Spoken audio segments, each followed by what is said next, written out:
Greetings everyone, Lum here once again. Howdy howdy. Back with another Sword of Convallaria video. Today I'll be covering Weapon Trial number 2, Stage 9. And I'll likely cover Stage 10 as well in a separate video, because I'll upgrade my gears and stats to compensate for the higher difficulty. With that said, as always, if you find the video useful, I would really appreciate if you like the video and subscribe. Thank you. So let's jump into the character builds and their gear.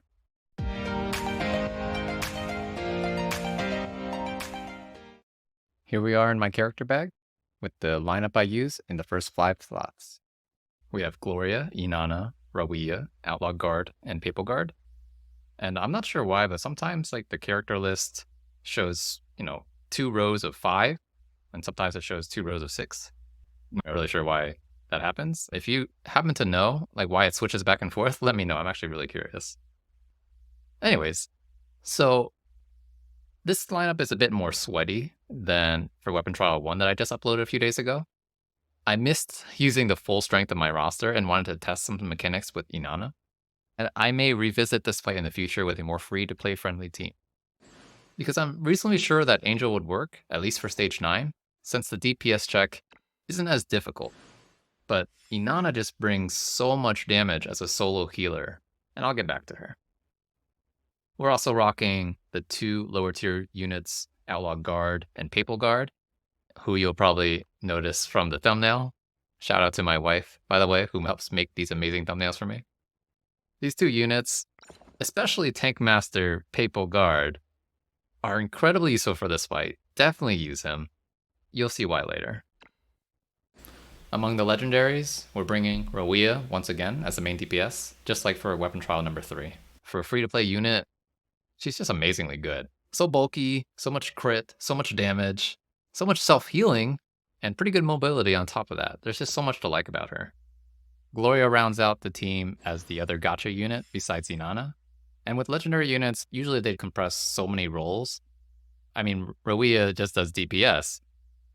But with Gloria, she brings so much team utility. If you have her, you know.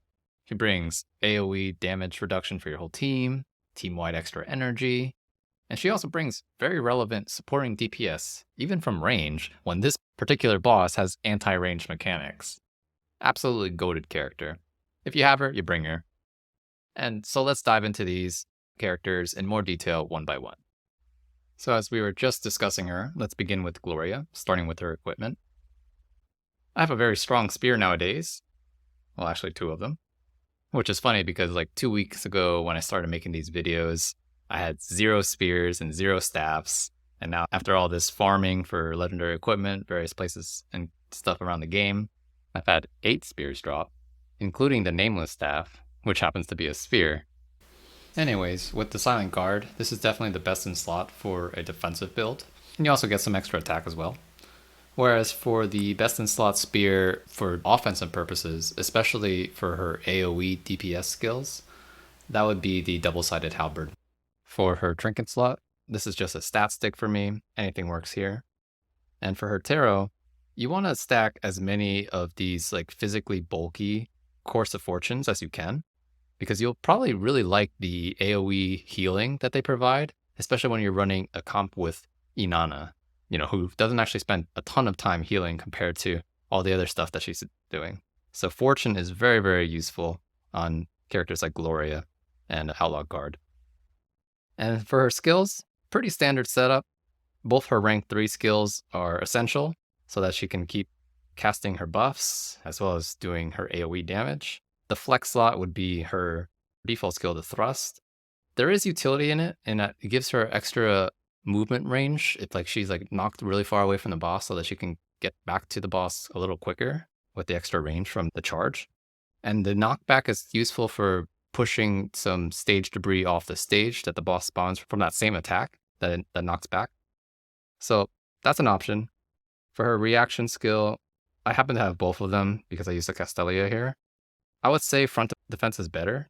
The counterattack probably works based on my testing with suppression for the previous weapon trial on Weapon Trial 1, but I'm not sure how relevant that is for extra damage, because Gloria doesn't spend a lot of time like right in front of the boss to be in range for her counterattack, whereas the front defense will definitely be useful. But yeah, I wouldn't spend a Castelia here on her reaction So if you pick one or the other, it doesn't really matter. And then for her basic attack, basically the same thing. Now that I'm Voyager level 45 and I've unlocked the rank 9 basic attack upgrades, I would actually just choose the normal default basic attack for this particular fight. It's a little better than the Lance of Justice, which does an AoE attack that's weaker. She doesn't need the AoE. And also, she doesn't really have a lot of time to spend basic attacking the boss anyway. She spends most of the fight using her AoE skills or her buff skills. So those are her important duties and functions for this fight. And that covers Gloria. Let's move on. Next, we have Rawiyah. I always take the same skill build with my Rawiyah. Her default Gale Breach into Tornado Slash, Leader Aura, and her Tipsy. There is the option to not take Tipsy and replace it with her rank 1 left skill, the Co-Attack. I didn't happen to choose that skill, but it's an option. It does raise her ceiling a bit, but I prefer the extra heals and Tipsy stacks. And especially since this fight, you're just grouping your units together during DPS rounds, it does help with the damage if you choose to not go for Tipsy, if you can survive. For her rank 9 basic attack upgrade, it's very straightforward, obvious choice with the crit damage increase. The knockback of her default basic attack isn't really useful except for the spawned rocks. And the problem is like Rawiyah should always be trying to attack the boss anyways, or at least trying to move towards attacking the boss. And Dispelling Strike is just completely garbage for Rawiyah because she's an axe user, and axe users have like the best weapons, including Tuning Hammer, which is a far superior way to debuff the enemy because it applies before your attack, compared to Dispelling Strike, which happens afterwards, just like the anti-magic axe. So there's no reason to sacrifice the DPS of the extra crit damage. For her gear, I just used the free equipment available from Voyage Memento, the Feast Axe, 1-star, and a True Lens as another stat stick. For her tarot option, I like to use the Sun because I have really good rolls on it with physical attack and physical defense. But Fortune would also be really good too as another source of healing, just like for Gloria. Next, we have Inanna. I finally hit my legendary staff, by the way, that wasn't from the Cornucopia pass, so I'm thrilled about that, the Reorganized Cube. One thing I learned during this fight is that her trait passive that auto heals nearby allies, that doesn't count as proccing a skill cast. So in order to get the bonus cleanse effect from like the Empress Tarot or from the Reorganized Cube, you would actually have to cast a skill on an ally. So that's good to know. And I don't spend a lot of turns with my Inana manually casting her heal. So that's actually why counterintuitively I took the Priestess Tarot, because when I do cast her heal, I want them to have maximum power. And she doesn't happen to miss the extra energy from the World Tarot, which I normally run on her, because she's like constantly under the Flag of Convallaria buff. And we also supplement her energy with the Urgent Command tactic. For her trinket slot, any stat stick would probably work. I just wanted to really recommend the Space Time Ring if you happen to have one for your account. It's really strong for some of my runs to reposition her when the boss does his like big AoE knockback and your Inana just can't get out of the way. So that way she can like reposition, make some plays to get back in the fight and heal your team. For her skills, of course, I take her AoE heal, as well as her Act Again Princess Prayer skill.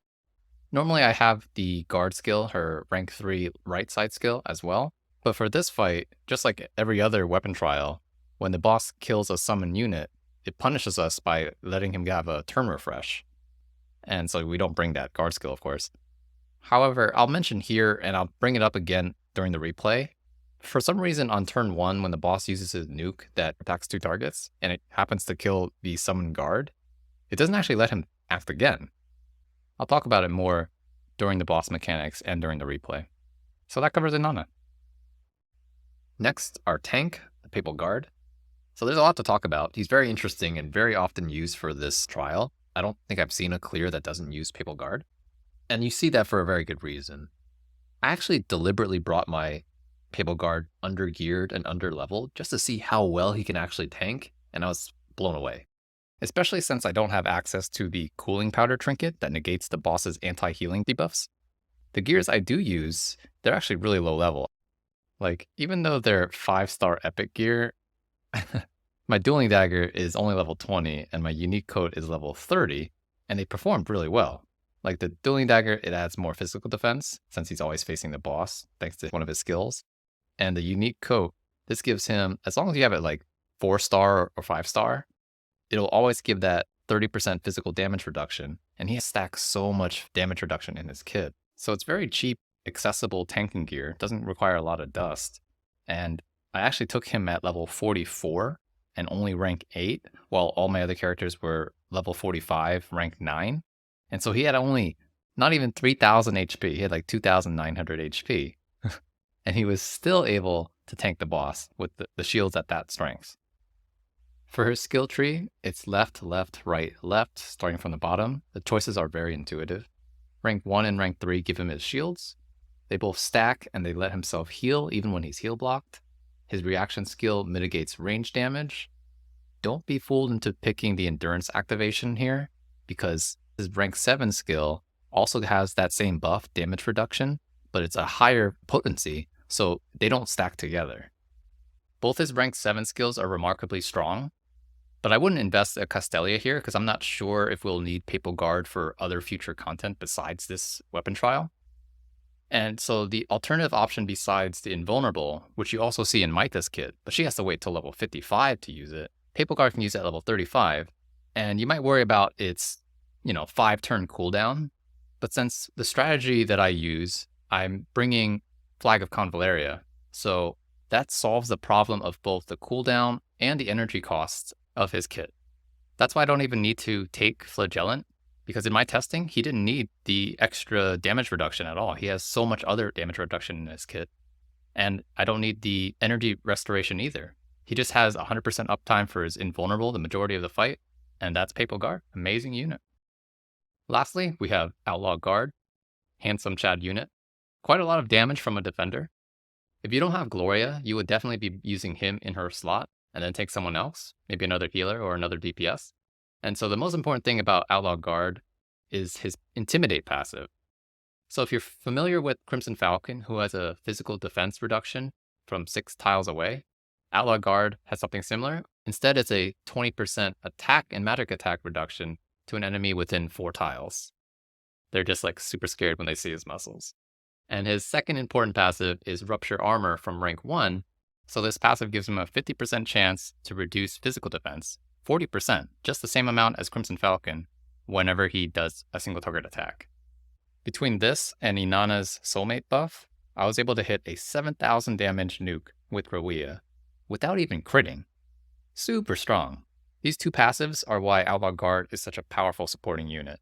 It's a shame that's only a 50% chance, but when it works, it's huge. For his last slot, you simply just take his default skill, which is the biggest nuke in his kit. Sadly, that means there's no space for his rank 7 skills, but that's alright since they're not really that strong, they're kind of redundant, or they're not very helpful for this fight. You equip him with a Fortune Tarot, and whatever other random gear you have leveled up. He doesn't even need a level 50 axe. When I went for my stage 9 run, I just had a level 40 axe. You might even be able to get away with like a level 30 axe if you're really short on dust. And that covers all the characters. So let's go review the boss mechanics. So, as you can see, the stage is very small, which makes it super good to bring the Flag of Convallaria tactic that I was talking about earlier. The other tactic that's important to bring while we're on the subject is Urgent Order, since sometimes we'll need to have Inanna move earlier before the boss, or whoever your healer is. I also take Warhorn, but I never really have the TP to cast it. I can see a strategy working where it revolves around Warhorn specifically, especially later on when we have access to stronger characters that can just nuke the boss from basically full HP after setup in Warhorn. But that's about a month away. Opening up the boss skill tree, we can mostly ignore the trait passive and the reaction skill, since these essentially tell us that we'll be punished heavily for using range damage. Importantly, like I said with Gloria, AoE damage is a separate category that doesn't count as ranged.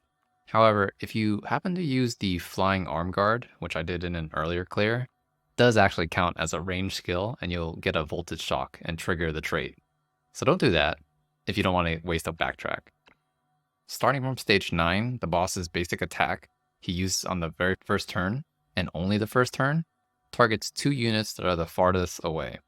For some reason, if we have Inanna's Summon Guard in this particular spot, the same range away as the Papal Guard, 8 tiles from the boss, even though the boss kills it with that basic attack, he doesn't get a turn refresh like his advanced immunity says he would. Why that happens, I have no idea. but that's great so that we can actually use Inanna without any disadvantage. This skill also applies an anti-healing debuff for 3 rounds, which is why you want to equip a cooling powder trinket if you have access to one on your Papal Guard. The following turn, he'll use Furious Wallop, which is basically a stronger version of his auto attack. It also applies a healing debuff for 2 turns to the unit farthest away. The damage for this skill is cut in half when the target is at least 6 cells away from the boss, and it also grants the boss a haste effect that lets him act first on the following round. And the following round, he will use the second skill in his normal rotation, which would be the Shackles of Fate. What this skill does is cast the Voltage Shock debuff on the closest 2 units to the boss, damaging them a fair amount, can't be dodged, and puts a debuff on them that shocks them again at the end of the turn, dealing 60% of their max HP as piercing damage, both to the debuffed unit and all units within a cross pattern from that targeted debuffed ally. So this is actually the main mechanic of the fight, I would say, to play around.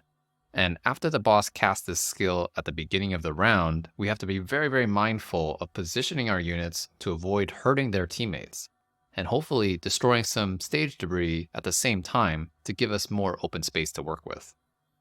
You want to have Rawiyah take one of the 2 shocks as often as possible, so you just have her right in front and center, since she has automatic self-heal and damage reduction to survive tanking the mechanic. And I find the best unit to take the second shock is usually Inanna, since she can also self-heal and she doesn't mind wandering away from the boss to help, kill rocks with the debuff. It's kind of bad to have 2 of your melee units take the shocks, since they both can't attack on the same turn anyway, or they'll nuke each other to death. Maybe Gloria can take one in a pinch, since she's still able to do DPS from range, but she can't heal herself. And also, it might be awkward or impossible for your Inanna to heal Gloria, since she has to be like 1 tile diagonal away, and that might not be possible, otherwise she would get the voltage shock. On top of all this, what complicates the positioning even further, besides the stage debris which we want to destroy, are our flags, which we want to avoid destroying. Gloria's flag, and to a much greater extent, the flag of Convallaria, which is very expensive in terms of TP cost. Plus, we rely on it for DPS, cooldown reduction, etc. Overall, I would say it's not as difficult to maneuver your units around compared to, say, like the Stigmata tile mechanic of Weapon Trial 1, but you still got to be very careful. And lastly, we have Smashing Comet, which is a simple wide AoE skill, 3 tile wide, 7 tile long, wide AoE. Very familiar with the one from Weapon Trial 1, but this one also happens to knock back your units, a massive 4 tiles. It's not super dangerous in terms of the damage, unless, your units are like knocking into each other. But if anyone's at half HP and then they're in the line of fire, they'll probably die. Also, if they get knocked back into any debris, that debris will explode, which will kill them. So after the damage portion and the knockback of this skill cast, the boss will then spawn the comet debris. And these debris aren't particularly dangerous in themselves. They don't attack like they do in Weapon Trial 3. But what they do is debuff physical defenses. And like just mentioned, they also blow up when they're destroyed by the boss's damage, heavily damaging the units that are directly adjacent to them. So after it spawns its rocks, the next turn afterwards, it starts over its rotation. First, it does its long-range nuke. Second, it does the close-range voltage shocks. And then third, it'll go back into the wide AoE, which spawns more rocks. That's the cycle. 1, 2, 3. That covers all the mechanics. So let's finally get into the replay.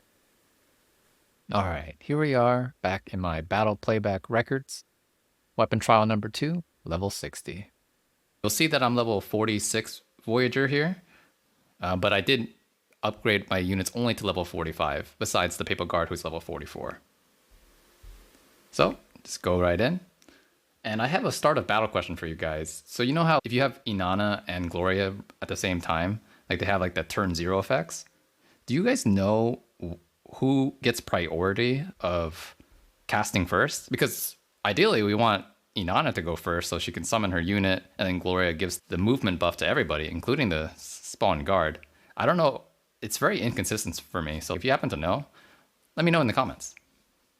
So going right in. Turn 1 is very important. I start setting up the positioning of everybody. Papal Guard's over here. He has a 50% shield, only 2.96k HP. And we want him to be at least 6 tiles away from the boss. So counting from any of these 3 tiles that you see the view button in the bottom left there.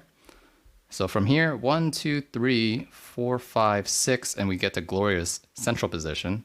And then 6, 7, 8, 9. And then I'm going to move the Papal Guard here. So it's going to go back to 8.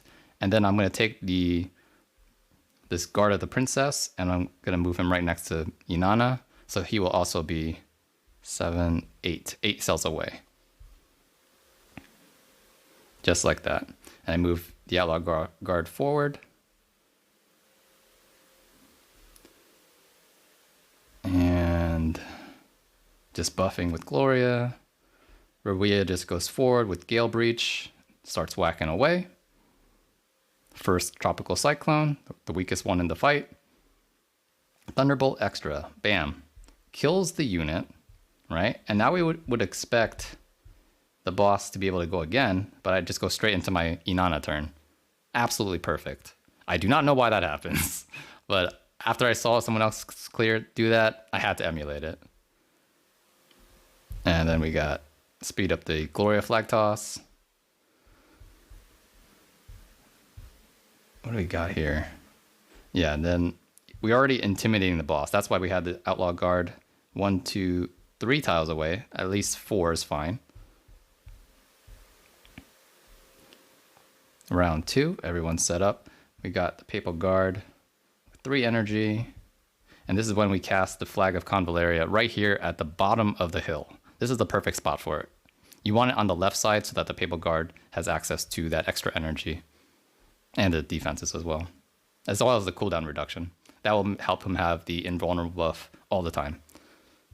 So you'll notice here, I casted the defensive stance first, and then I use invulnerable. I still have a 25% shield, but for some reason, I found a bug where on round 5, when I did the same thing, I had defensive stance, but I actually stacked 2 defensive stances, so it's a 50% shield.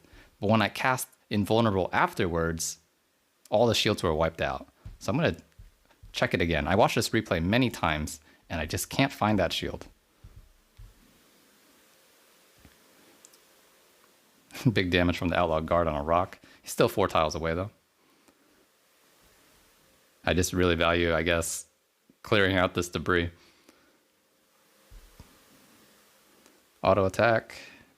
Yeah, you see the shield damage there. You see that those blue numbers. There's 2 numbers, the white for the actual unit damage, and then the blue for the shield damage. Casting Soulmate from Inana. Round 3 start. Okay, so a lot of things happens in this round.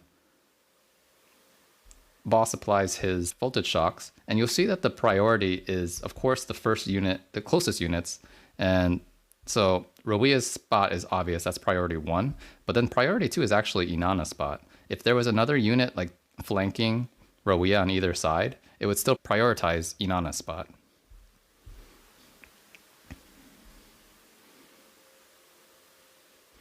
And we already have, let me check the cooldown for Rawiyah. Yeah, she already has Gale Breach up. Even though this is a 3 cooldown skill for Gale Breach and this Tropical Cyclone afterwards, we get to use it every 2 rounds, or even faster, thanks to Inanna's Princess Prayer. That's why Inanna is so powerful for this fight, as comboing with the Flag of Convallaria.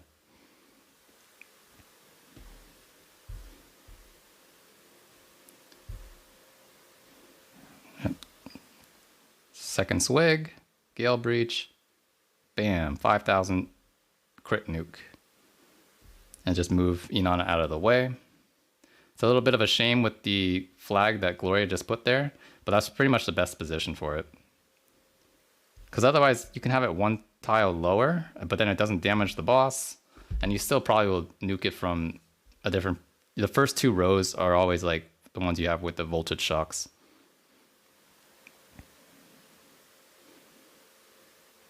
Another flag down.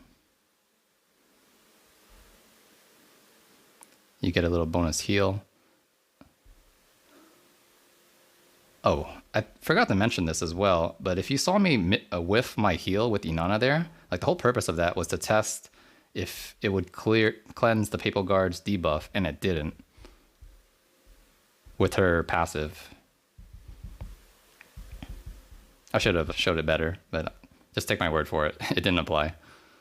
And then I'm using the shuttle here from the space-time ring to make a play and get an extra Rawiyah round of damage. So this is round 4, and I'm gonna do my third tropical cyclone of the fight because of Princess Prayer. See, another pint, Gale Breach, bam. 7k nuke because of the 2 units next to her from Soulmate buff. And the physical defense reduction from Outlaw Guard. If he still has it, let me check. Yeah, that big physical damage. I mean, physical defense reduction. Okay, so here we're on round 4, right? You see that big shield? Oh, round 5. Where's the shield? I see the shield here, but there's no shield on his HP bar in the character window. So I'll slow it down so you can see after Gloria's turn, the boss will use his nuke because he just summoned the debris.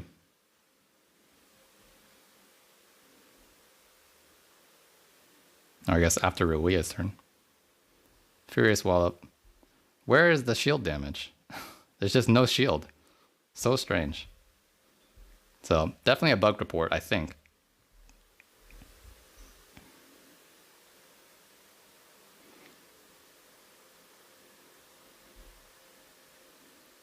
I mean, the shield comes back at this point, and I don't see that error again throughout the rest of the fight. Yeah, he has a 25% shield. So I guess be wary of that. I don't know if there's some kind of weird interaction where he can only have one shield at a time before Invulnerable just clears it off for no reason.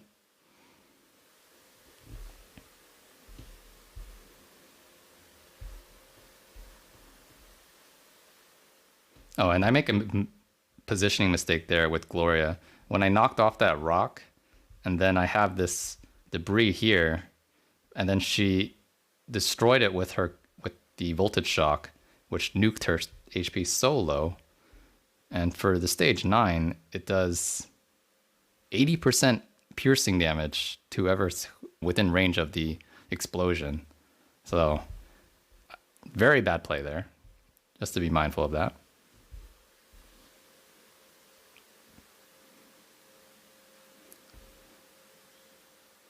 I'm just moving everyone out of the way of the AoE. Besides Rawiyah, who can just face tank everything, even from low HP. This is what? The round 7 is the 4th tropical cyclone, because now I have the flag of Convallaria down. It's a little bit weaker because I don't have as many buffs on her at that moment. Oh, and I also cast this... yeah, this is a really bad play. Like from here, I make a lot of misplays. I put this flag here in the wrong spot. Doesn't damage the boss. Blocks my Outlaw Guard. I use Inana to try to reposition Gloria now. And she does she moves four cells, does a Gale, Sword Gale, and does not even 3k damage. So Gloria just a really bad turn for her. And then I put the flag of Convallaria over here on the right side for some reason, because I didn't want to put it down here and block all my units, which kind of makes sense, but it's just terrible positioning, and all because I put the flag in the wrong spot. And see, with a crit, I just do over 3k damage anyway with the full moon slash.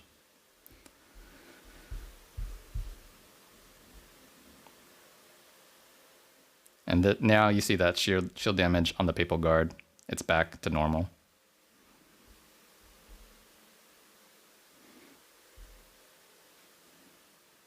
And from this point, the fight becomes very, very simple. There's nothing really scary anymore.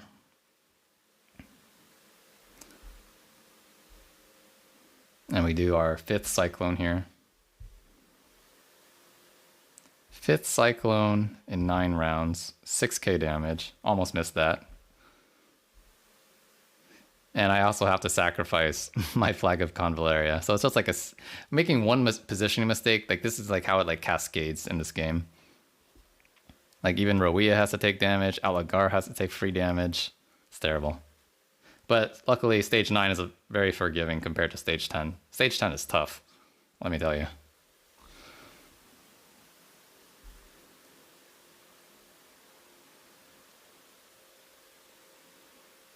Urgent order for the heal. And that big heal that Inana does for the Papal Guard, he only needs really one big heal for the whole fight at this level. And that's why he doesn't even need the healing trinket. I mean the cooling powder.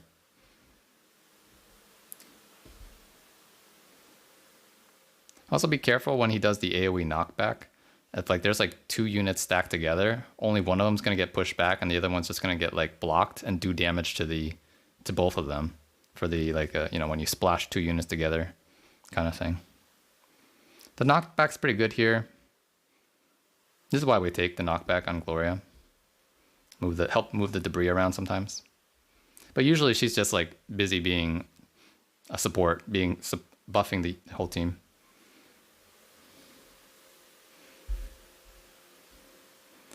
Another Princess Prayer. I think this is the last one. Yeah, we're on round 11. This is our 6th Gale Breach, 6th Cyclone in 11 rounds. And now the boss. This is the last round, round 12.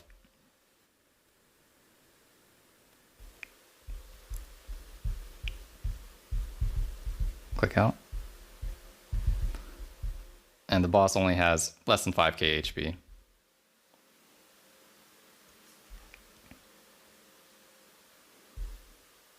Speed up the end here for you. A little bit anticlimactic. Should have saved the Cyclone Smash for the last round.